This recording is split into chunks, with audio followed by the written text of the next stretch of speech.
এটা হচ্ছে জন্মাষ্টমীর দিন রাত্রেবেলার ভিডিও। আমার মার কাছে আমি অনেকদিন ধরে একটা জিনিস বায়না করছিলাম। ফাইনালি সেদিনকার আমি আমার মার কাছে বায়না করার পরে আমার মা রাজি হয়ে গেল, আর বৃষ্টি মাথায় নিয়ে আমি আর মা বেরিয়ে পড়লাম। আর জন্মাষ্টমীর দিন কোথায় যাচ্ছি বলো তো? কাঁসা পিতলের দোকান দেখে তোমরা ঠিকই ভাবছো। আমি গেছিলাম আমার লাল্লাকে আনতে।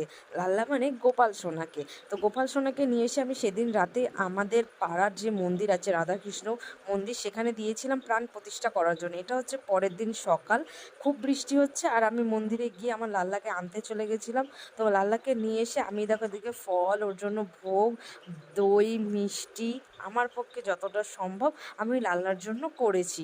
তো এই দেখো এখানে আমি পুজো দিয়ে নিচ্ছি লাল্লাকে ঘরে নিয়ে এসে। আর লাল্লাকে দেখো কি সুন্দর লাগছে দেখতে, তাই না?